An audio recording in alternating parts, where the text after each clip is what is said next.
otra vez apareció la palabra estrés, la tensión, la presión, cómo manejamos esos estímulos que vienen de afuera o que vienen de adentro nuestro, y que es la plataforma, como decimos en salud emocional, es la plataforma de casi todas las enfermedades.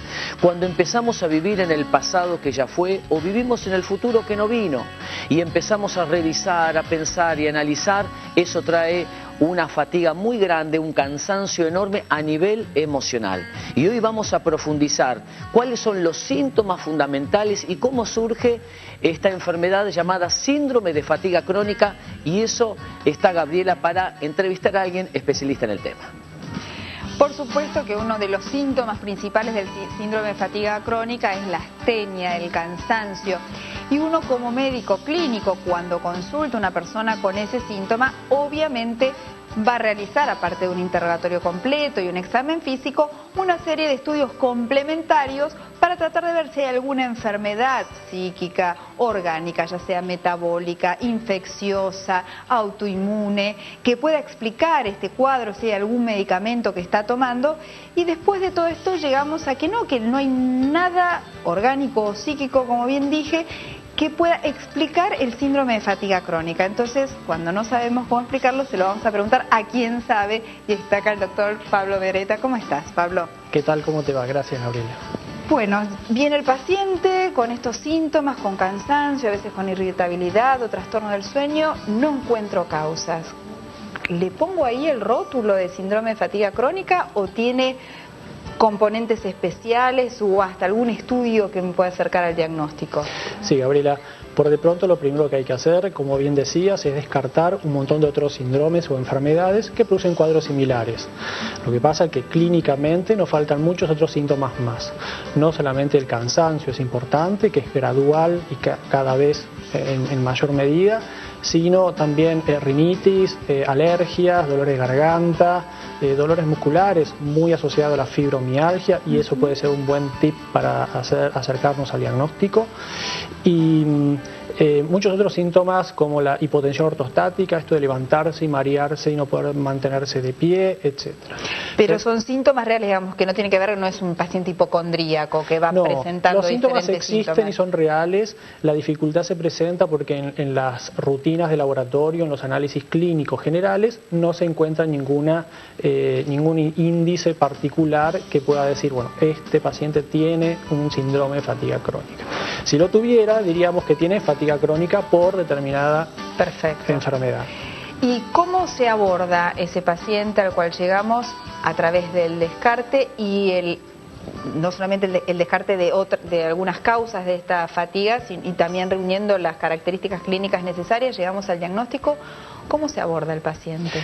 Hay que escuchar mucho al paciente, porque viene generalmente de muchos especialistas o de otros médicos, incluso la familia, en el trabajo, que le van como cuestionando y dudando de este diagnóstico. Entonces, sobre todo un clínico que le puede decir, mire, de rutina usted no tiene nada, no está anémica, su tiroides está bien, todo lo rutinario está bien. Pero la paciente se queja y está enferma. En la familia no le creen, en el trabajo tampoco, es causa de inasistencia laboral, despidos, hasta divorcios. Pero gracias a Dios, con algunos estudios podemos especificar un poco más y acercarnos más a esto y ver ciertas huellas de algún proceso infeccioso, por ejemplo, de traumas tempranos. Para eso tenemos un abordaje que es psicológico, neurológico, inmunológico y endocrinológico.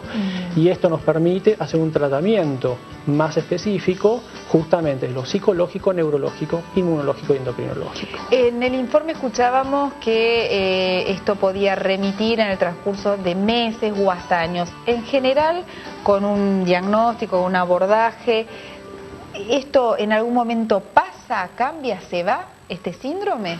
Sí. No tenemos a ciencia exacta muchos los porcentajes de cuántos remiten y cuántos siguen con esta enfermedad. No obstante, sabemos de nuestra propia casuística que alrededor de 10 años el promedio es que se llega a hacer el diagnóstico correcto. Es mucho tiempo, y esto es homologable a lo que pasa con los trastornos bipolares. La frecuencia de estas enfermedades son mayores a las que pensamos porque tenemos una población que no está diagnosticada o subdiagnosticada o mal diagnosticada. Con respecto a la evolución que vos me preguntabas, más o menos 1/3 va a seguir con estos síntomas y los otros 2/3 van a mejorar francamente y 1/3 va a recuperarse completamente. Según el estadio en que comience, esto puede pasar en pocos meses o en varios años, desgraciadamente.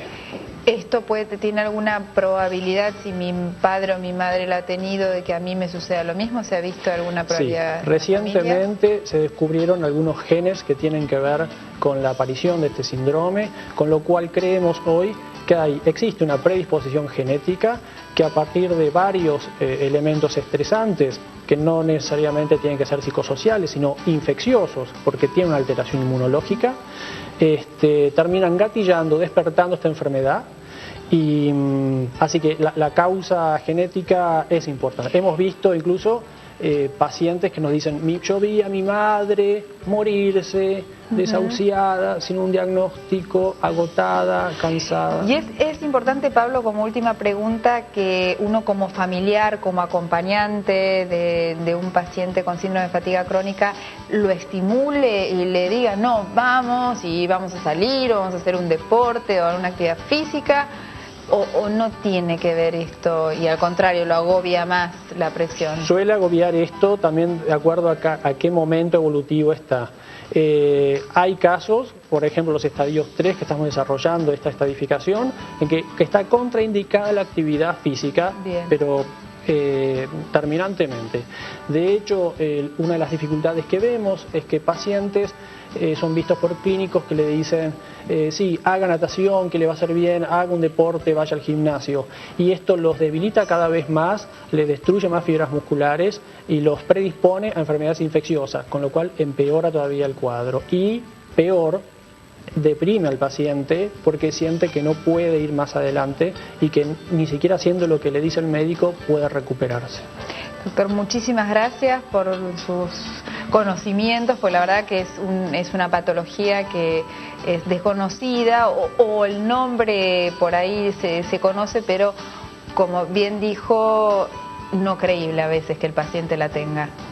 Exactamente. Muchísimas gracias nuevamente. ¿Y vamos a escuchar un testimonio con Bernardo? Por favor. Adelante.